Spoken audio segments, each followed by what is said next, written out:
El olor a papel viejo y a pegamento de encuadernación era el único perfume que Elena conocía como propio. A sus 22 años, sus dedos, delicados pero firmes, se deslizaban con una reverencia casi sagrada sobre el lomo de un infolio del siglo XVII. Era restauradora de libros, un oficio silencioso para una vida silenciosa. En la penumbra de su pequeño taller, rodeada de historias ajenas que jamás se atrevía a vivir, sentía el peso de una existencia que no le pertenecía.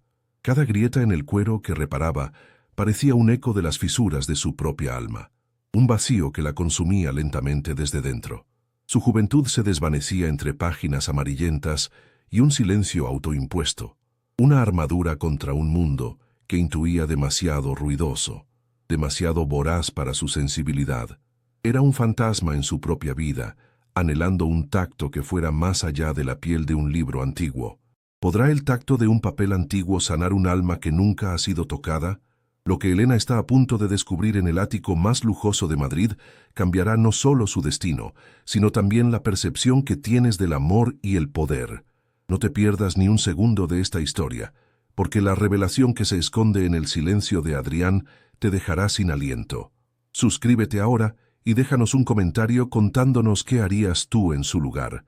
¿Te atreverías a cruzar esa puerta? Su virginidad no era una cuestión de fe ni una medalla al mérito moral.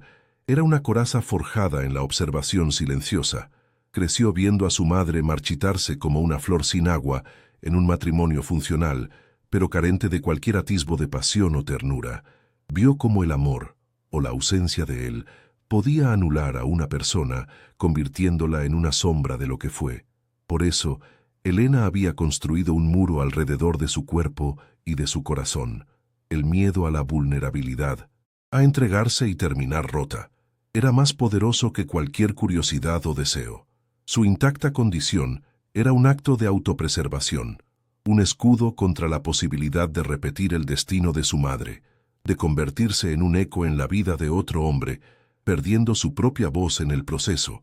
Cada mañana, el viaje en metro desde su modesto barrio en la periferia hasta el corazón de Madrid era un recordatorio tangible de su jaula. Trabajaba en una biblioteca privada, un empleo monótono y mal pagado, que apenas contribuía a sostener a su familia en el pueblo. La deuda que pendía sobre sus padres como una espada de Damocles era la verdadera razón de su exilio en la capital, una ciudad que la deslumbraba y la intimidaba a partes iguales.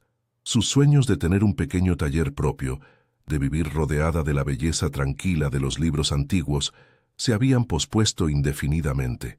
Su vida se había convertido en una sucesión de obligaciones, un sacrificio silencioso en el altar de la devoción familiar, mientras su propia esencia se diluía en la rutina y la preocupación constante.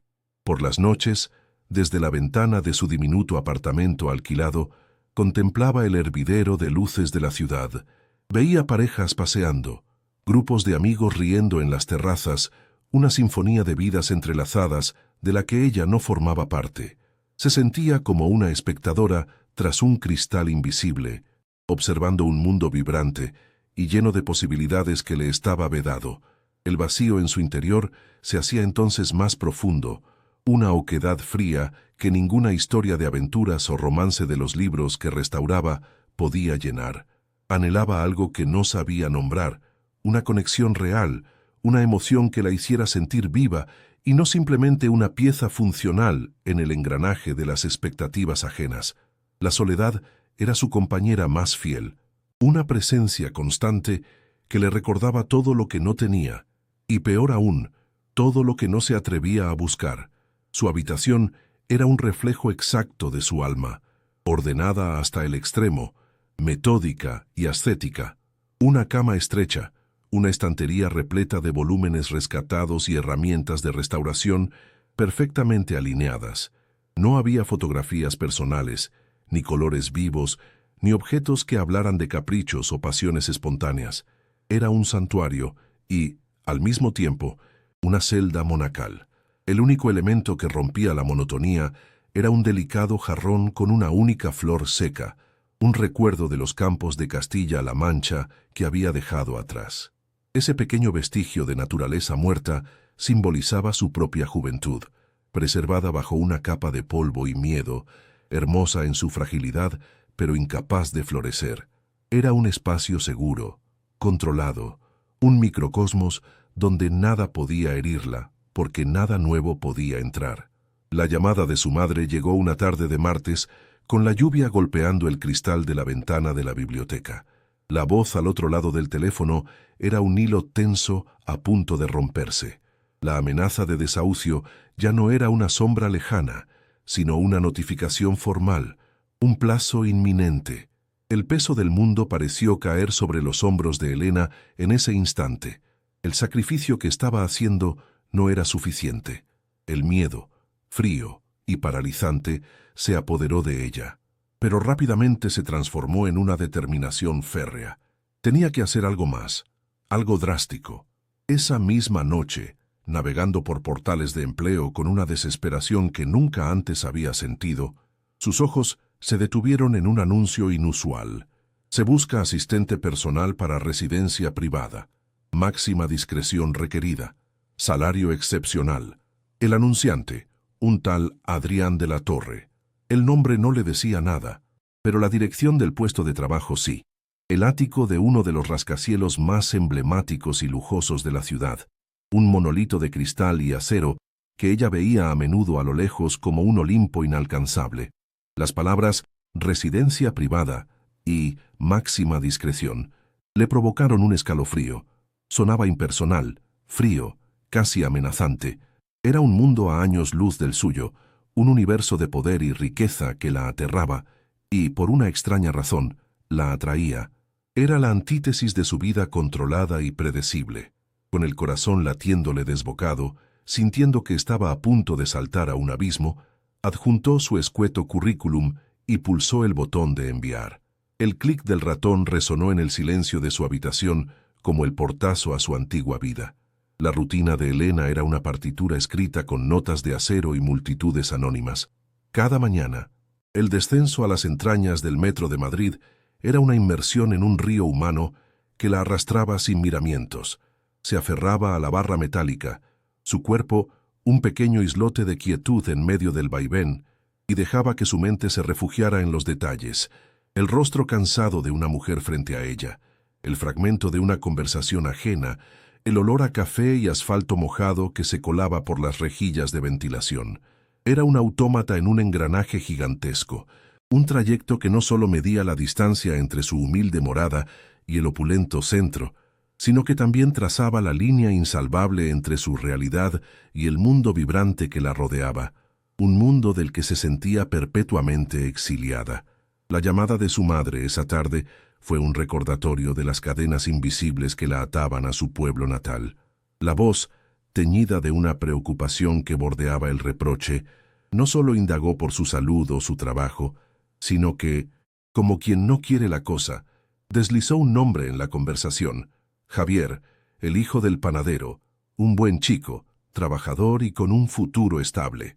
Elena apretó el auricular, sintiendo cómo el aire se enrarecía a su alrededor. Entendía el subtexto.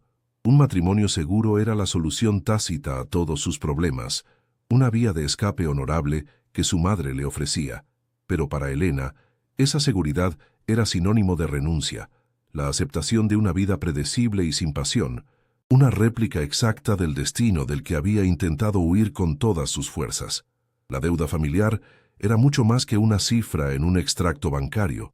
Era una presencia física, una sombra que se alargaba sobre cada una de sus decisiones. Se materializaba en el café barato que compraba en lugar del que realmente le apetecía, en la ropa que remendaba hasta el infinito en lugar de renovar, en las invitaciones a salir que declinaba con excusas vagas. Cada euro que ahorraba era una gota de sangre donada al altar de la obligación familiar, un sacrificio que la vaciaba por dentro.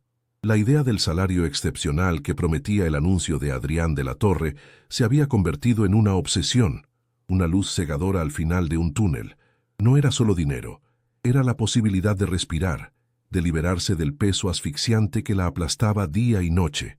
En la biblioteca, durante la pausa para el almuerzo, la soledad de Elena se hacía aún más palpable. Sus compañeras, un par de chicas de su edad, Charlaban animadamente sobre sus planes para el fin de semana, sobre citas y desencuentros amorosos, sobre la banalidad vibrante de una juventud que a Elena le parecía un idioma extranjero. Ella se sentaba en un rincón, con un libro abierto sobre su regazo como un escudo, comiendo el sándwich que había preparado en casa. No era desdén lo que sentía, sino una profunda sensación de desfase, como si observara el mundo a través de un grueso cristal. Sus preocupaciones eran de otra índole, más graves, más antiguas, y la hacían sentirse infinitamente mayor y más aislada de lo que sus 22 años sugerían. A veces, por la noche, el olor a tierra mojada tras una tormenta de verano en Madrid le traía recuerdos de Castilla-La Mancha. Recordaba los campos ocres extendiéndose hasta el infinito, la quietud rota solo por el canto de los grillos. Pero junto a la nostalgia por el paisaje, emergía también el recuerdo de la opresión sutil de un lugar donde todos se conocían y juzgaban. Las miradas inquisitivas en la plaza del pueblo, las sentencias veladas sobre las chicas que se iban a la capital, la presión constante por seguir el camino marcado. Había huido de esa jaula de tradiciones para caer en otra, la jaula del anonimato y la precariedad de la gran ciudad. Estaba atrapada en un limbo, sin pertenecer ya a su lugar de origen, pero sin haber encontrado todavía su sitio en ese nuevo y hostil universo. El sacrificio de su madre era una herida abierta en la conciencia de Elena. Recordaba sus manos, enrojecidas y agrietadas por años de trabajo en la pequeña tienda familiar, sus sueños postergados envueltos en el papel de estraza con el que despachaba. Su madre nunca se quejaba, pero su resignación era un lamento silencioso que resonaba en cada rincón de la casa.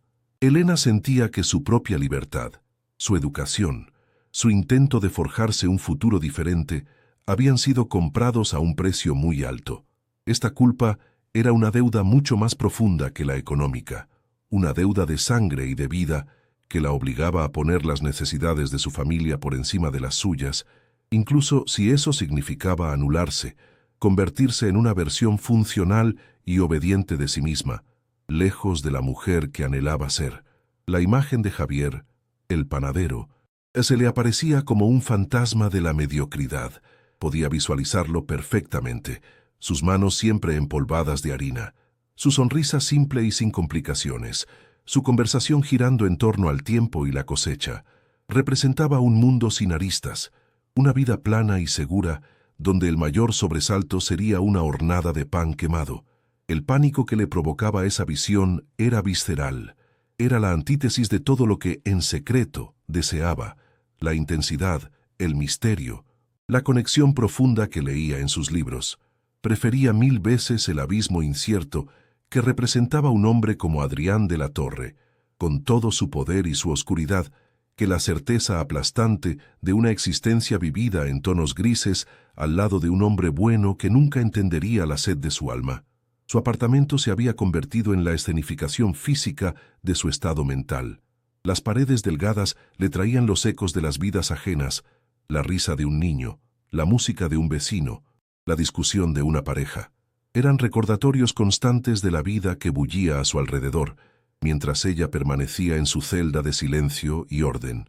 La única ventana daba a un patio interior, un pozo de ladrillo gris que apenas dejaba pasar una luz pálida y melancólica.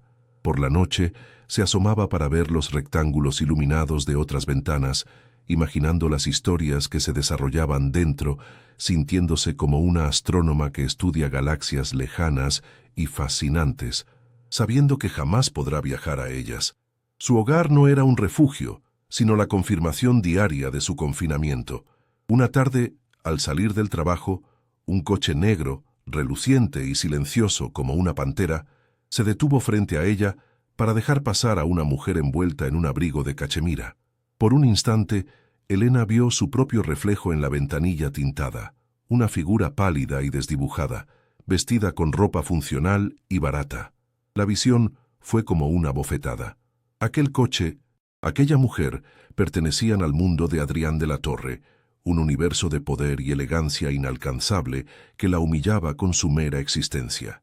Sin embargo, bajo la humillación, sintió una punzada de un sentimiento nuevo y peligroso, el deseo. No era un anhelo de riqueza, sino de la libertad y la autoridad que emanaban de ese mundo, la posibilidad de dejar de ser un reflejo borroso y convertirse en alguien con contornos definidos. Desde que envió su currículum, los días de Elena se habían convertido en una tensa espera. Cada notificación en su teléfono móvil le provocaba un vuelco en el corazón. Revisaba su correo electrónico de forma compulsiva, con una mezcla de pavor y esperanza desesperada. El silencio por parte de la oficina de Adrián de la Torre era una tortura psicológica. A veces deseaba no haberlo enviado nunca, poder volver a su resignación tranquila. Otras, rezaba por una respuesta, cualquier respuesta que rompiera el estancamiento de su vida. Se sentía en el borde de un precipicio y sabía con una certeza aterradora que tanto un sí como un no la empujarían al vacío. Su vida, tal y como la conocía, estaba a punto de terminar.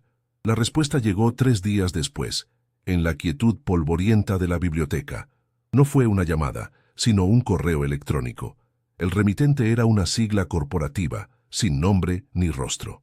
El cuerpo del mensaje era tan austero como una lápida, una dirección, una hora, un código de acceso y una sola frase: sea puntual. No había un gracias por su interés, ni un esperamos verla. Era una orden, no una invitación. Elena sintió un escalofrío que no tenía nada que ver con la corriente de aire del viejo edificio. Era el frío del poder absoluto, de un mundo donde la cortesía era un lujo innecesario. Releyó el mensaje 10 veces, y en cada lectura, el ático de cristal y acero se le antojaba más una cima inalcanzable, y más una jaula suspendida sobre el abismo de la ciudad. El día de la entrevista, el ascensor del rascacielos ascendió en un silencio vertiginoso, un viaje de apenas 1 minuto, que para Elena fue una eternidad. Sentía su propio reflejo en las paredes de acero pulido, como el de una extraña, una versión pálida y asustada de sí misma, vestida con su mejor y única blusa decente. Cada piso que subía era un peldaño más lejos de su mundo conocido, de la seguridad de sus libros y su silencio. Al llegar al último nivel, las puertas se abrieron sin sonido, revelando no un rellano, sino la entrada directa a un espacio que le cortó la respiración. Era un vestíbulo inmenso, de mármol blanco y cristal, desprovisto de cualquier objeto personal. Era un lugar diseñado para impresionar y aniquilar, un mausoleo moderno para un faraón vivo. Una voz metálica, surgida de un altavoz invisible, le indicó que esperara en el salón principal. El espacio era una proeza arquitectónica, con una pared de cristal de 2 pisos que ofrecía una vista panorámica de Madrid a sus pies. La ciudad se extendía como un mapa de luces y sombras, un reino sobre el que el dueño de aquel lugar reinaba. Pero el lujo era gélido, impersonal. Los muebles de diseño, en tonos de gris y negro, parecían esculturas intocables. No había libros, ni fotos, ni el más mínimo rastro de desorden o vida.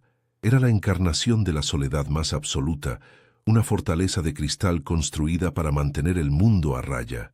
Elena se sintió observada, no por ojos humanos, sino por la propia casa, un ente vigilante y frío. Entonces lo vio.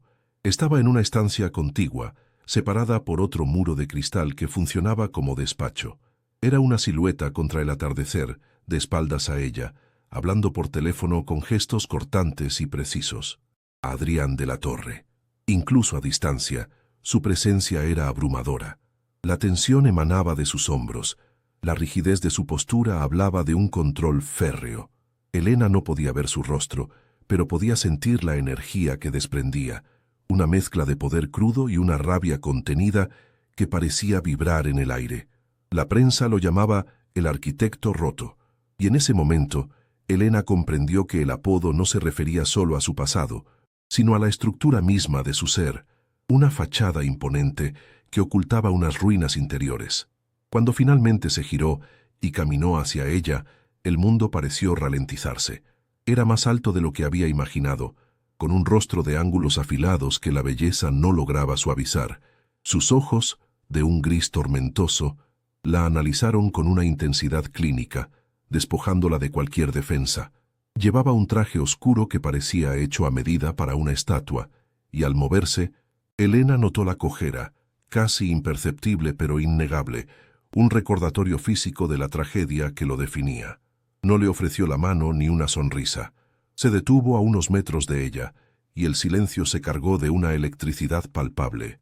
Su sola presencia era una declaración de dominio, y Elena tuvo que luchar contra el impulso primario de retroceder, de hacerse pequeña hasta desaparecer. La entrevista no fue una conversación, sino un interrogatorio. Sus preguntas eran balas cortas y precisas, lanzadas para medir su resistencia, no su competencia. ¿Por qué quiere este trabajo? ¿Es consciente de lo que significa la discreción absoluta? ¿Tiene vínculos que puedan comprometerla?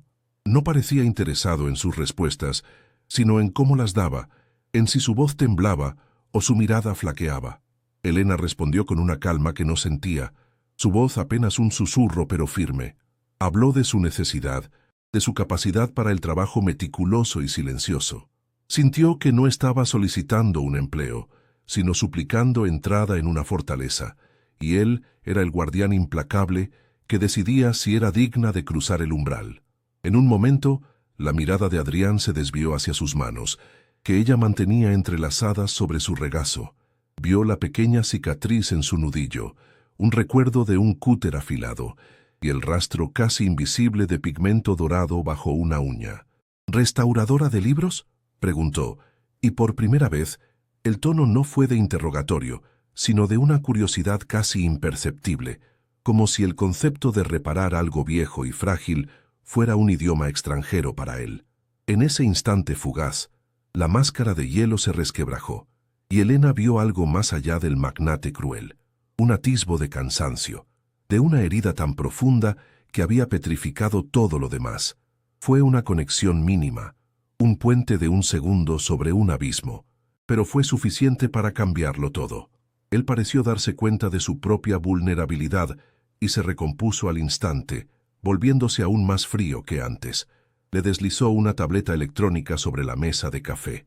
Estas son las condiciones, léalas. No había negociación posible. El salario era una cifra que hizo que a Elena se le secara la boca, suficiente para saldar la deuda de sus padres y asegurarles un futuro. Pero las cláusulas eran asfixiantes. Confidencialidad total bajo pena de consecuencias legales devastadoras, disponibilidad 24 horas al día y la regla más importante, debía ser una sombra, una presencia funcional cuya existencia personal debía borrarse dentro de esas paredes. Era un pacto faustiano. Le ofrecía la salvación económica a cambio de su libertad, de su propia identidad. Adrián la observaba leer, su rostro una máscara impasible, esperando su decisión. El silencio era un campo de batalla donde Elena luchaba contra sus miedos más profundos. La imagen de su madre, su rostro surcado por la preocupación, apareció en su mente. Luego, la visión de sí misma, atrapada para siempre en la mediocridad de una vida que no quería. Este hombre, esta jaula dorada, era un monstruo, pero también era una salida. Levantó la vista de la tableta y se encontró con sus ojos grises. Por primera vez, no desvió la mirada. Sostuvo su escrutinio con una dignidad que nació de la desesperación. «Acepto», dijo, y su voz, aunque baja, resonó con el peso irrevocable de una sentencia. Con un gesto seco de la cabeza, él dio por terminada la audiencia. «Empieza mañana a las 7». No hubo más palabras. Se dio la vuelta y regresó a su despacho, dejándola sola en la inmensidad del salón. Mientras el ascensor descendía, devolviéndola al mundo real, Elena se sintió extrañamente vacía. Había conseguido lo que necesitaba, pero el precio era un misterio que apenas empezaba a desentrañar. La fascinación que había sentido era tan aterradora como el propio Adrián. No era una atracción romántica, sino algo más oscuro y primitivo. El reconocimiento de un alma tan profundamente aislada como la suya, aunque por razones diametralmente opuestas. Sabía, con una certeza que le helaba la sangre, que al cruzar esa puerta no solo había aceptado un trabajo, sino que había sellado su destino. Los primeros días en el ático fueron un ejercicio de invisibilidad. Elena se movía por los vastos y silenciosos espacios como un espectro, su presencia reducida al murmullo de sus zapatillas sobre el mármol y al aroma a cera de abejas que usaba para pulir la madera. Sus tareas eran precisas, mecánicas: organizar la agenda de un hombre que nunca salía, preparar comidas que a menudo quedaban intactas, mantener un orden sepulcral en una casa que ya se sentía como un mausoleo. Adrián de la Torre era una presencia fantasmagórica, confinado en su despacho o en sus aposentos, comunicándose a través de notas escuetas en una tableta. Elena se aferraba a la rutina como a un salvavidas, concentrándose en el brillo de una superficie o en el pliegue perfecto de una sábana para no pensar en el vacío opresivo de la jaula dorada en la que se había encerrado voluntariamente. Sin embargo, ella no era la única que observaba. Adrián, desde la red de cámaras de seguridad que cubrían cada ángulo de su fortaleza, la estudiaba con una intensidad que bordeaba la obsesión. No buscaba fallos en su trabajo, sino que se perdía en la forma en que ella se movía, en la delicadeza con la que trataba cada objeto. La veía detenerse a alinear un libro cuyo lomo sobresalía 1 milímetro, o trazar con el dedo el contorno de una gota de condensación en el cristal. Había una reverencia en sus gestos, un cuidado por el mundo material que él había olvidado, o quizás nunca había conocido. Para un hombre acostumbrado a la eficiencia despiadada y a las relaciones transaccionales, la calma metódica y el silencio respetuoso de Elena eran un enigma perturbador, una nota de música pura en medio de su sinfonía de rabia y dolor. Pronto, la sensación de ser observada se convirtió en una certeza física para Elena. No era solo la luz roja parpadeante de una cámara en un rincón. Era algo más profundo, una presión en el aire que anunciaba su atención. Sentía su mirada sobre la nuca mientras regaba la única planta solitaria del salón, o sobre sus manos cuando preparaba su café. El ático, que al principio le pareció un desierto impersonal, comenzó a sentirse cargado con la energía de él, cada metro cuadrado impregnado de su escrutinio silencioso. Esta vigilancia constante, en lugar de intimidarla, despertó en ella una extraña forma de rebeldía. Empezó a moverse con una deliberación aún mayor, convirtiendo sus tareas en un ballet silencioso, consciente de que cada uno de sus gestos era un mensaje en un diálogo que ninguno de los dos había consentido iniciar. El primer contacto físico fue tan fugaz como devastador. Ocurrió una mañana al entregarle una taza de té en su despacho. Él se giró en su silla de forma inesperada y sus dedos se rozaron sobre la porcelana caliente. Fue un contacto de apenas 1 segundo, pero para Elena fue como si una corriente eléctrica recorriera todo su cuerpo, un estallido de calor en el gélido ambiente de su existencia. Él retiró la mano como si el contacto le quemara. Su rostro se contrajo en una máscara de irritación y se encerró tras un muro de silencio aún más impenetrable. Pero el daño ya estaba hecho. Aquel roce accidental había roto el hechizo de la invisibilidad, creando una fisura en la distancia que los separaba. Para Elena, fue el primer tacto humano real que sentía en años, y su cuerpo reaccionó con una sed que la aterrorizó. La tensión entre ellos comenzó a manifestarse en los objetos. Un día, Elena descubrió en un rincón de la biblioteca un ejemplar de El Gran Gatsby, con la cubierta de cuero desgarrada, como si alguien lo hubiera arrojado contra la pared con furia. En lugar de devolverlo a la estantería, se lo llevó a su pequeño cuarto y, durante la noche, usó sus herramientas para restaurar la herida del libro con una paciencia infinita. A la mañana siguiente, lo dejó sobre la mesa de centro del salón. Adrián no dijo nada, pero por la tarde, Elena encontró junto a la cafetera un pequeño frasco de un pigmento dorado rarísimo, imposible de conseguir en tiendas normales, el mismo que ella usaba para sus trabajos más delicados. Fue un regalo y una advertencia, un reconocimiento de su naturaleza y, a la vez, una forma de mantenerla a distancia. A partir de ese día, su dinámica silenciosa cambió. Él empezó a dejar libros dañados en lugares visibles, casi como ofrendas. Un tomo de poesía con el lomo quebrado, una primera edición con una página suelta, y ella, en la quietud de la noche, los reparaba. No era parte de su trabajo, era un lenguaje secreto que habían desarrollado. Él le mostraba sus heridas a través de objetos rotos, y ella le respondía con su capacidad para sanar, para unir lo que estaba fragmentado. Cada libro restaurado era una confesión y una respuesta. Elena se dio cuenta de que no solo estaba reparando papel y cuero, estaba tocando, con la punta de sus dedos, los bordes de la devastación que habitaba en el alma de Adrián de la Torre, y cada puntada la acercaba más al peligroso centro de su oscuridad. Las comidas se convirtieron en un campo de batalla silencioso. Elena servía la cena en el inmenso comedor, donde él se sentaba solo en la cabecera de una mesa para 12 personas. Al principio, ella se retiraba de inmediato, pero una noche, él habló, su voz un murmullo grave que rompió el silencio. «Quédese». No fue una petición, sino una orden. Así que Elena permaneció de pie junto a la pared, en silencio, mientras él comía. La tensión era casi insoportable. El sonido de los cubiertos contra el plato, el roce de la tela de su traje, su respiración. Ella sentía su mirada sobre ella, analizándola, desnudándola sin tocarla. Aquellas cenas se convirtieron en un ritual de poder y vulnerabilidad, donde ella era a la vez su sirvienta y su única confidente, la única persona que compartía su abrumadora soledad. Una noche, una tormenta feroz azotó Madrid. Los relámpagos iluminaban el ático, convirtiendo la vista panorámica en un espectáculo apocalíptico. El estruendo de un trueno hizo vibrar los cristales y, de forma instintiva, Elena soltó un pequeño grito ahogado. Adrián, que estaba en el salón leyendo, levantó la vista. Por primera vez, en sus ojos grises no había frialdad ni poder, sino el eco de un susto similar. En ese instante, no eran el jefe y la empleada, eran solo dos personas solas, empequeñecidas por la furia de la naturaleza. Él no dijo nada, pero su mirada se suavizó por una fracción de segundo, una grieta en su armadura de hielo que reveló al hombre asustado que se escondía dentro. Elena sintió una punzada de empatía tan intensa que le dolió físicamente, un deseo irracional de protegerlo.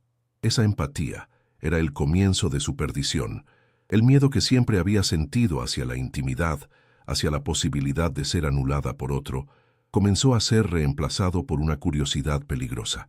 Empezó a desear ver más de esas grietas en su fachada. Quería saber qué causaba el dolor en sus ojos, qué fantasmas lo atormentaban en la quietud de la noche. Se encontró a sí misma anhelando esas cenas silenciosas, esos momentos de tensión que la hacían sentir más viva que nunca. Lo que siempre había evitado, la vulnerabilidad, la conexión emocional con un hombre, ahora se le presentaba como un abismo fascinante. Se estaba enamorando no del millonario poderoso, sino del prisionero herido, y sabía que saltar a ese abismo para intentar rescatarlo probablemente significaría destrozarse a sí misma. Adrián, por su parte, luchaba una batalla interna aún más violenta. La presencia de Elena en su casa era como un veneno lento y dulce. Su inocencia era un espejo que le devolvía el reflejo de todo lo que había perdido y corrompido en sí mismo. La deseaba con una ferocidad que lo asustaba, un deseo que no era puramente físico, sino un anhelo por la paz que ella parecía irradiar. Cada vez que la veía, una parte de él quería arrastrarla a su oscuridad, manchar su pureza para sentirse menos solo en su infierno. Pero otra parte, una que creía muerta hacía mucho tiempo, quería protegerla de sí mismo a toda costa. Esta dualidad lo volvía errático, pasando de una frialdad cortante a momentos de una proximidad casi insoportable, creando un ciclo de atracción y rechazo que mantenía a Elena en un estado de confusión perpetua. El dilema moral de Elena se agudizó hasta convertirse en una tortura diaria. Cada euro que enviaba a su familia se sentía manchado por el origen de su salario. Estaba vendiendo su tiempo, su silencio y cada vez más, su alma. Pero era realmente un sacrificio. Una parte de ella, la que había construido muros alrededor de su corazón, le gritaba que huyera, que aquel hombre la rompería como a uno de sus libros estropeados. Pero otra parte, una voz nueva y susurrante, le decía que nunca antes se había sentido tan vista, tan real. La atracción que sentía por Adrián era una traición a todos sus principios, una rendición a la misma fuerza que había destruido a su madre. Sin embargo, la idea de volver a su vida anterior, a la soledad polvorienta de su taller y a la resignación silenciosa, le resultaba ahora insoportable. La tensión alcanzó un nuevo pico en la biblioteca personal de Adrián. Era su santuario, un lugar al que ella solo entraba para limpiar. Una tarde, él la encontró allí, acariciando el lomo de un viejo volumen de poesía persa. No estaba limpiando, estaba leyendo, sus labios moviéndose sin sonido. Él se acercó en silencio, su cojera casi inaudible sobre la alfombra. ¿Entiende lo que lee?, preguntó su voz grave a su espalda. Elena se sobresaltó, pero no se apartó. No el idioma, respondió ella girándose para mirarlo, pero entiendo el anhelo, la belleza que sobrevive a pesar del tiempo y el dolor. Su respuesta fue tan inesperada, tan directa al corazón de su propia existencia, que Adrián se quedó sin palabras, su máscara de control desmoronándose por un instante. Él dio un paso más, eliminando la distancia segura entre ellos. Ahora estaban tan cerca que Elena podía ver las finas líneas de cansancio alrededor de sus ojos y una pequeña cicatriz casi invisible en su ceja. El olor a ozono de la tormenta de la noche anterior todavía parecía aferrarse a él, mezclado con el aroma a whisky y a papel viejo. El mundo se redujo a ese espacio minúsculo entre sus cuerpos, un universo cargado de electricidad y de palabras no dichas. Su mirada descendió de los ojos de ella a sus labios, y Elena sintió que el aire se volvía denso, imposible de respirar. Su corazón martilleaba contra sus costillas, un tambor salvaje que llamaba a la rendición. Era el momento que había temido y deseado a partes iguales. Estaba en el borde del precipicio, y él era la única fuerza que podía empujarla o salvarla. Adrián levantó una mano, lentamente, como si pesara una tonelada. Elena cerró los ojos, esperando el contacto, un beso o una caricia, una sentencia final a su lucha interna. Podía sentir el calor de su palma a milímetros de su mejilla, pero el contacto nunca llegó. En su lugar, escuchó su respiración entrecortada, el sonido de un hombre luchando contra sus propios demonios. Cuando volvió a abrir los ojos, él había retrocedido un paso, su rostro una mezcla de deseo y autodesprecio. La intensidad en su mirada era tan violenta que la hizo estremecerse. Estaba librando una guerra delante de ella, y ella era el territorio en disputa. El deseo de él era tan palpable como su resistencia, y esa contradicción era más íntima y dolorosa que cualquier beso. La biblioteca, que siempre había sido su refugio, ahora se sentía como una trampa. El silencio ya no era pacífico, sino un lienzo en blanco sobre el que se proyectaban sus miedos y deseos más profundos. ¿Qué quería realmente de él? ¿La salvación económica para su familia, o la aniquilación de la chica asustada que había sido durante tanto tiempo? Se dio cuenta de que Adrián representaba todo lo que la aterrorizaba: el poder, la pérdida de control, la vulnerabilidad emocional. Pero también encarnaba una libertad que nunca se había atrevido a imaginar, la libertad de sentir algo con una intensidad que consumiera todos sus miedos. Ceder a él no era solo un acto físico, era una elección existencial entre la seguridad de su celda autoimpuesta y la aterradora posibilidad de volar, aunque fuera solo para caer. Él la observó por un largo momento, como si memorizara cada detalle de su rostro, y luego se dio la vuelta sin decir una palabra, abandonándola en medio de la habitación. El eco de sus pasos se desvaneció, pero su presencia permaneció, impregnando el aire. Elena se quedó inmóvil, temblando, no de miedo, sino de una sobrecarga de emociones que no sabía cómo procesar. El deseo que había brotado en ella era ahora una fuerza innegable, una corriente subterránea que amenazaba con arrasar todas sus defensas. Ya no se trataba de si él la tocaría, sino de cuándo. Y la pregunta más aterradora de todas no era si sería capaz de resistirse, sino si realmente quería hacerlo. La batalla ya no era contra él, sino contra sí misma. El dilema de Elena se cristalizó en una imagen insoportable, la de su madre, atrapada en una vida sin pasión, y la suya propia, a punto de entregarse a una pasión sin futuro ni seguridad. Estaba a punto de cometer el error que había jurado evitar, pero por razones completamente opuestas. Su madre se había resignado a la ausencia de sentimiento por seguridad. Ella estaba tentada de renunciar a toda seguridad por un sentimiento arrollador y probablemente destructivo. Se apoyó en la estantería, el cuero frío de los libros contra su espalda, y se sintió completamente sola. La elección que tenía por delante no era entre el bien y el mal, o entre el deber y el deseo. Era una elección sobre qué versión de sí misma estaba dispuesta a sacrificar, la guardiana de su propia jaula o la mujer que se atrevía a vivir, aunque la vida la dejara en ruinas. La noche del aniversario del accidente, la tormenta rugía sobre Madrid como una bestia herida. Cada relámpago era una cicatriz abierta en el cielo, cada trueno un eco del estruendo que había destrozado la vida de Adrián. Elena, desde la cocina, sentía la furia de los elementos como una extensión del hombre encerrado en su dormitorio. Las instrucciones eran claras. En noches como esta, debía dejar la cena en la puerta y desaparecer. Pero algo en la violencia de la tormenta y en el silencio sepulcral que emanaba de la habitación, le gritó que esa noche las reglas no servían. Preparó la bandeja con un cuidado casi litúrgico, sintiendo que no llevaba comida, sino una frágil armadura de normalidad contra un caos inminente. Sabía que caminar hacia esa puerta era desafiar la orden más sagrada de su empleo, un acto de insubordinación que podría costarle todo.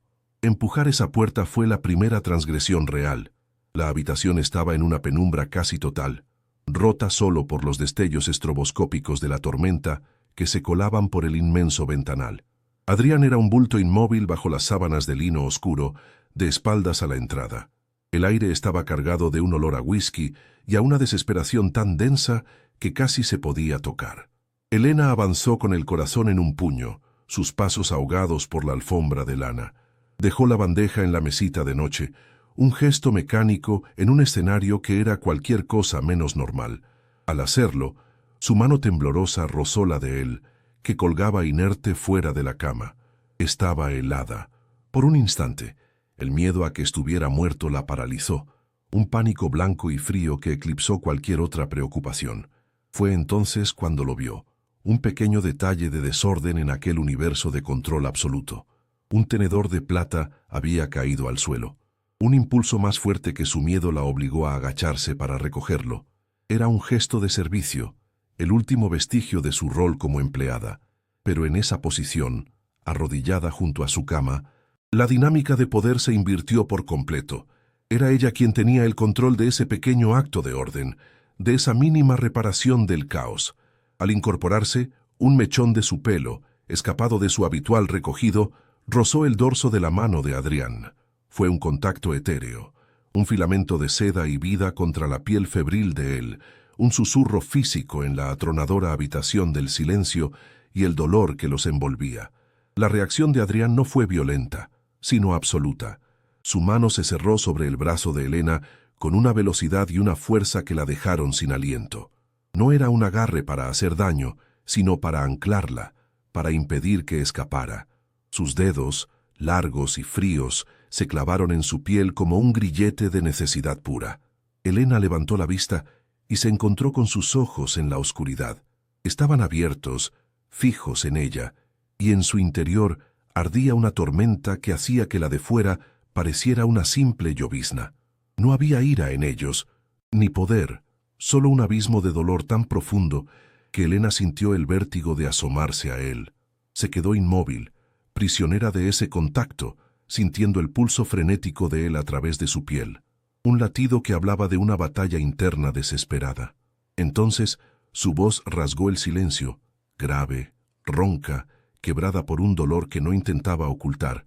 Olvídate de la cena. No fue una orden, sino una rendición, una súplica. Esas 4 palabras fueron el epitafio para la mujer que Elena había sido hasta ese segundo. En ese instante, todas las barreras que había construido a lo largo de su vida, el miedo a la vulnerabilidad, la promesa de no repetir la historia de su madre, la coraza de su virginidad, se hicieron añicos. El mundo se detuvo en la presión de los dedos de Adrián sobre su brazo y en el eco de esa voz rota. Ya no era su empleada, y él no era su jefe. Eran 2 almas desnudas en medio de una tormenta, unidas por una herida compartida que ninguno de los dos sabía cómo nombrar. El mundo se detuvo en la yema de sus dedos, en el punto exacto donde la piel de él quemaba la suya. Una parte de su mente, La lógica, la asustada, le gritaba que se soltara, que huyera de esa habitación y de ese hombre roto antes de que la arrastrara con él a las profundidades. La voz de su madre resonó en su cabeza, una advertencia sobre los hombres que consumen y anulan, pero otra parte, una que había permanecido dormida durante 22 años, reconoció en su agarre no una amenaza, sino una petición de ayuda. Vio la verdad cruda de su soledad, una soledad tan inmensa como la suya propia, y en un acto de valentía irracional, en lugar de luchar, relajó el brazo, se entregó al contacto. Fue su respuesta silenciosa, un «estoy aquí», que lo cambió todo. El tirón fue sorprendentemente suave, pero inexorable. La arrastró desde el suelo hasta la cama, y el cuerpo de Elena cayó junto al suyo con un suspiro ahogado. La bandeja de la cena se tambaleó y se precipitó al suelo. El estrépito de la porcelana y la plata rompiéndose contra el mármol fue el sonido de las reglas haciéndose añicos, de la normalidad desintegrándose para siempre. Un relámpago iluminó la habitación en ese preciso instante, congelando la imagen. Elena, tendida a su lado, con los ojos muy abiertos, y el rostro de Adrián a centímetros del suyo. Y fue entonces cuando lo vio. Una única lágrima surcando la mejilla de él, un río de plata en un paisaje de sombras. Esa lágrima fue la confesión definitiva, la prueba de que bajo el monstruo había un hombre que todavía podía sentir, que todavía sangraba. No fue un beso de seducción, sino de supervivencia. Sus labios buscaron los de ella con la desesperación de un náufrago que encuentra tierra firme. Fue un contacto torpe al principio, hambriento, casi doloroso. Elena sintió el sabor salado de su lágrima, el regusto amargo del whisky y la esencia de la tormenta. Para ella, que nunca había sido besada, fue un bautismo de fuego y pena. Respondió con una inocencia instintiva, abriéndose a él no por técnica, sino por una empatía abrumadora. El beso se profundizó, convirtiéndose en un lenguaje propio, una conversación sin palabras, donde él le contaba su infierno y ella le ofrecía un santuario. Era un acto de transgresión total, un pecado delicioso y aterrador que la estaba consumiendo y al mismo tiempo haciéndola nacer. Cuando el beso terminó, se quedaron así, con las frentes pegadas, respirando el mismo aire cargado de electricidad. La mano de Adrián se deslizó desde su brazo hasta su nuca, sus dedos enredándose en su pelo suelto, como si temiera que fuera a desvanecerse. Ya no era el magnate, el arquitecto roto, el hombre temido por todos. Era solo Adrián, y temblaba bajo el peso de su propia memoria. Llovía así, susurró él, su aliento cálido contra la piel de ella. Ella se llamaba como tú.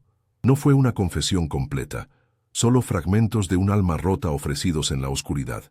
Y Elena no se apartó. En lugar de eso, llevó su mano al pecho de él, sintiendo el latido desbocado de su corazón bajo la palma, y lo sostuvo, compartiendo el peso de su oscuridad sin miedo. La tormenta exterior comenzó a amainar, sus truenos convirtiéndose en murmullos lejanos, pero la tormenta que se había desatado en esa habitación había cambiado el paisaje de sus vidas para siempre. Elena sabía, con una certeza que le recorría cada fibra del cuerpo, que ya no había vuelta atrás. Había cruzado un umbral no solo físico, sino existencial. Se había entregado al hombre del que debía protegerse y, al hacerlo, había descubierto una fuerza en sí misma que desconocía. Había visto al hombre vulnerable tras la máscara del monstruo, y esa visión la había atado a él con un lazo invisible y poderoso. El silencio que regresó a la habitación ya no era un silencio de soledad, sino uno preñado de consecuencias, de promesas no dichas y de un futuro incierto que ambos, ahora, tendrían que enfrentar juntos. La luz del amanecer se filtraba por el ventanal como un juez implacable, teñida de un gris ceniciento que despojaba a la noche de cualquier magia. Elena despertó sola en la inmensidad de la cama de lino, el espacio a su lado frío como una tumba. El aire olía a ozono, a whisky derramado y a la intimidad fugaz de dos cuerpos. En el suelo, los restos de la bandeja de la cena, la porcelana hecha añicos, el tenedor de plata torcido, eran los vestigios de un naufragio, la prueba tangible de que las reglas y el orden se habían roto para siempre. Se incorporó lentamente, sintiendo el dolor sordo de una pérdida que no era solo física. La virginidad que había guardado como un tesoro ahora le parecía un fantasma absurdo, y su ausencia no le había traído la liberación que imaginaba, sino un silencio más profundo y desolador que cualquiera que hubiera conocido antes. Adrián no estaba en la habitación, ni en el salón, ni en la cocina. Su presencia se había evaporado, dejando tras de sí un vacío que absorbía el sonido y la luz. La puerta de su despacho, que siempre permanecía entornada, estaba ahora cerrada herméticamente. Era una barrera física, una declaración de intenciones más elocuente que cualquier palabra. Elena la contempló como si fuera el muro de una fortaleza inexpugnable. El hombre que la noche anterior le había mostrado sus ruinas, que se había aferrado a ella como a un ancla en medio de su tormenta personal, había vuelto a ser el arquitecto de su propia prisión. Se había encerrado de nuevo, y al hacerlo, la había dejado a ella fuera, en un exilio helado, convertida en un secreto vergonzoso que debía ser borrado con la primera luz del día. Un torbellino de emociones contradictorias la asaltaba. Sentía la quemazón de la vergüenza en las mejillas, la culpa por haber traicionado cada uno de sus principios, por haber cedido a un impulso que ahora le parecía una locura. Pero bajo esa capa de arrepentimiento, una corriente subterránea de calor persistía. El recuerdo de su beso, de la desesperación en su tacto, de la vulnerabilidad en sus ojos, era una brasa que se negaba a extinguirse. Por primera vez en su vida, se había sentido necesaria, no como una herramienta funcional, sino como un bálsamo para un alma herida. Se tocó los labios, que aún conservaban el eco de los suyos, y comprendió con una claridad aterradora que el miedo a haberlo destruido todo era insignificante, comparado con el pavor de no volver a sentir nunca una conexión tan intensa, aunque fuera destructiva. Con una determinación que nació de la desesperación, decidió no huir. Se vistió con su ropa de trabajo, recogió su pelo en un moño severo y se dirigió a la cocina. Preparó el desayuno de Adrián con una precisión robótica: café negro, sin azúcar y una pieza de fruta que sabía que no tocaría. Era un acto de desafío, una forma de decirle que ella no era un error que pudiera barrerse junto a los restos de la vajilla rota. Colocó la bandeja en la pequeña mesa del salón y esperó. Cuando él finalmente salió de su despacho, parecía 10 años mayor. Su rostro era una máscara de granito, sus ojos grises estaban desprovistos de cualquier emoción, y su cojera parecía más pronunciada. Pasó junto a ella sin mirarla, como si fuera parte del mobiliario, una sombra que ya no tenía derecho a ocupar espacio en su mundo. Se detuvo junto a la mesa, su mirada clavada en la taza de café. El silencio se estiró hasta volverse insoportable, cargado de todo lo que había ocurrido entre ellos. Elena aguantó la respiración, esperando una palabra, un gesto, cualquier cosa que diera sentido al caos. Finalmente, él habló, y su voz fue el sonido del hielo al resquebrajarse. «Esto fue un error», dijo, sin mirarla, «una debilidad imperdonable. La tormenta a veces me afecta». Luego sacó una tableta de su bolsillo y la deslizó sobre la mesa.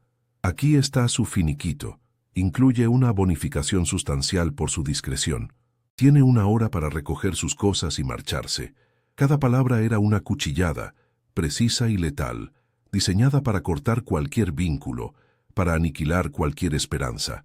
La había utilizado y ahora la desechaba con la misma frialdad con la que cerraba un negocio. El viaje en el ascensor fue un descenso al infierno. Mientras la cabina de acero y cristal se deslizaba silenciosamente hacia el mundo real, Elena observaba cómo el ático, su jaula dorada, se encogía hasta convertirse en un punto inalcanzable en el cielo. Madrid se extendía a sus pies, pero la ciudad que antes le parecía un universo de posibilidades, ahora se le antojaba un desierto de indiferencia. No lloró. Las lágrimas parecían un lujo que no podía permitirse. En su lugar, sintió como una capa de hielo se formaba alrededor de su corazón, una coraza forjada no en el miedo, como la anterior, sino en el dolor más puro. Salió del edificio y el ruido de la calle la golpeó como una ola. Era libre, pero nunca se había sentido más prisionera, encadenada al recuerdo de una noche que la había rehecho y destrozado al mismo tiempo. Su pequeño apartamento la recibió con su olor a polvo y a soledad. La estrechez de las paredes, que antes le proporcionaba una sensación de seguridad, ahora la asfixiaba. Todo le recordaba a la chica que había sido antes de Adrián, ingenua, asustada, intacta. Miró la única flor seca en el jarrón y por primera vez no vio en ella una belleza frágil, sino la imagen de una vida vivida bajo una campana de cristal, a salvo de todo, pero también privada de todo. Con un gesto brusco, la cogió y la tiró a la basura. Fue un acto pequeño, violento, el primer signo de una rebelión que nacía de sus propias cenizas. Ya no podía volver a ser esa chica. Adrián le había robado la inocencia, pero sin darse cuenta, también le había regalado una verdad terrible. Prefería arder en el fuego a marchitarse lentamente en la seguridad del olvido. La llamada a su madre fue la prueba más dura. Tuvo que mentir, tejer una historia verosímil sobre un recorte de personal, sobre un trabajo que no era para ella. Su voz sonaba extrañamente calmada, una fachada de control que le costaba cada gramo de su energía. Escuchó la decepción en la voz de su madre, la preocupación por el futuro, y cada palabra era un nuevo peso sobre su conciencia. Esa misma tarde, transfirió casi todo el dinero del finiquito a la cuenta de sus padres, una suma que saldaría la deuda y les daría un respiro durante años. El recibo de la transferencia fue la prueba de su éxito y de su fracaso absoluto. Había cumplido con su deber, había salvado a su familia, pero se sentía como una traidora, como si hubiera vendido la parte más íntima de sí misma por un puñado de plata. Mientras tanto, en la cima de la ciudad, Adrián de la Torre estaba solo en medio de su imperio de cristal. El silencio que tanto había anhelado ahora era un enemigo que le gritaba el nombre de Elena desde cada rincón. El olor de ella persistía en las sábanas, en el aire de la biblioteca, en la taza de café intacta que seguía sobre la mesa. Cogió el volumen de poesía persa que ella había restaurado, sus dedos trazando la delicada reparación del lomo. Era perfecto, más fuerte que antes. Había creído que al expulsarla, al volver a su crueldad habitual, la estaba protegiendo de su propia oscuridad, de su capacidad para destruir todo lo que tocaba. Pero al hacerlo, se había condenado a sí mismo a una soledad aún más profunda, dándose cuenta demasiado tarde de que la calma de ella no era un bálsamo, sino el único anclaje que le quedaba en el mundo. Los días que siguieron fueron un limbo para Elena. El dolor inicial, agudo y paralizante, dio paso a una extraña calma. El miedo a haberlo destruido todo se transformó lentamente en una certeza. Ella no había destruido nada que no estuviera ya roto. La experiencia la había vaciado, pero también la había templado. Una tarde, mientras caminaba sin rumbo por las calles de Madrid, se detuvo frente al escaparate de una librería de viejo.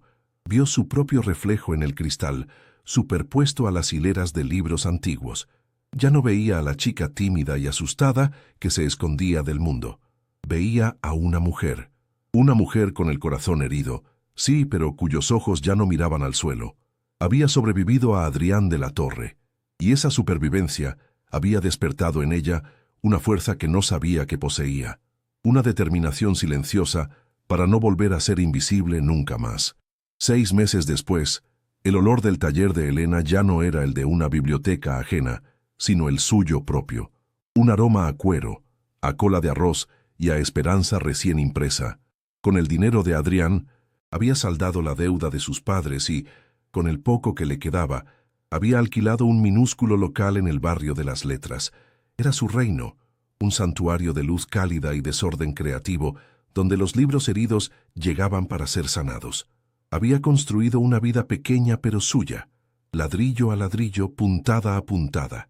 Ya no era una sombra en la existencia de nadie.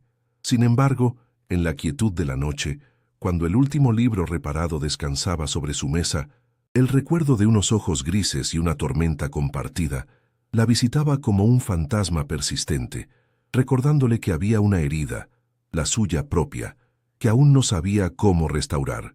Un día, un mensajero sin remitente le entregó una caja de cartón simple. Dentro, envuelto en papel de seda negro, yacía el volumen de poesía persa de la biblioteca de Adrián. Su corazón se detuvo. El libro estaba brutalmente dañado, el lomo quebrado como una espina dorsal rota, una de sus cubiertas arrancada con una violencia que hablaba de una furia desesperada. No había nota ni explicación. No era necesario. Elena comprendió el mensaje con una claridad que le heló la sangre. Aquel libro era el alma de Adrián hecha objeto, su orgullo y su dolor expuestos, su incapacidad para sanarse a sí mismo. No era una oferta de trabajo, ni una disculpa. Era una confesión, un grito de auxilio enviado a través del único lenguaje que ambos compartían, el lenguaje de las cosas rotas que anhelan ser reparadas. Durante 2 días, el libro permaneció sobre su mesa de trabajo, intacto. Elena lo rodeaba, lo estudiaba, sentía su dolor como si fuera propio. Regresar a aquel ático, a la fuente de su mayor fortaleza y su más profunda herida, parecía una locura. Miró a su alrededor, a las paredes de su pequeño taller, al santuario que había construido para protegerse. Podía ignorarlo, podía seguir adelante con su nueva vida. Pero entonces, su mirada se posó en sus propias manos, en los dedos que sabían cómo unir lo que estaba separado, cómo dar fuerza a lo frágil, y comprendió que huir de él era seguir huyendo de sí misma. Ya no era la chica que reparaba libros para sobrevivir, era la mujer que podía elegir qué historias merecían ser salvadas. Y la de Adrián, con toda su oscuridad, era la única que realmente le importaba. El ascensor ascendió con el mismo silencio vertiginoso, pero esta vez, Elena no vio a una extraña asustada en el reflejo de las paredes de acero. Vio a una mujer que regresaba no para servir, sino para confrontar. La puerta del ático estaba abierta. Él la esperaba en medio del salón, de pie, sin la armadura de sus trajes a medida, vestido con unos sencillos pantalones oscuros y una camisa de lino arrugada. La máscara del magnate se había hecho añicos, dejando al descubierto al hombre. Parecía agotado, vulnerable, y su cojera era más evidente que nunca. No dijo nada cuando ella entró. Sus ojos grises la recorrieron, no con la intensidad clínica de antes, sino con una mezcla de pavor y anhelo. El silencio entre ellos ya no era un arma de poder, sino un espacio sagrado donde 2 almas heridas se reconocían. Elena caminó hacia él y depositó el libro dañado en la mesa de centro de cristal que los separaba. Fue él quien rompió el silencio. Su voz, apenas un susurro ronco. «Lo hice para protegerte», dijo, su mirada fija en el libro, incapaz de encontrar la de ella. «Iban a destruirte para llegar a mí. Pensé que odiándome estarías a salvo». Sí. Elena no respondió con palabras. Extendió la mano, no para tocarlo a él, sino para posarla sobre la cubierta rota del libro. Luego, levantó la vista y sus miradas por fin se encontraron. «Hay cosas que no se reparan odiando, Adrián», dijo ella con una calma que lo desarmó por completo. «Se reparan amando». En ese instante, la distancia entre ellos se evaporó, y él dio un paso vacilante, rodeando la mesa, como si cruzara el abismo de su propia culpa para alcanzarla. No hubo un beso desesperado ni una promesa apasionada. Solo un gesto de una intimidad abrumadora. Él tomó la mano de ella, la que reposaba sobre el libro, y entrelazó sus dedos con los suyos. El contacto fue un juramento silencioso. El ático ya no era una jaula de cristal, sino un taller en potencia, un espacio donde 2 personas podían empezar a reconstruir no solo un libro, sino a sí mismos. El futuro era una página en blanco, incierta y aterradora, pero por primera vez no la enfrentarían solos.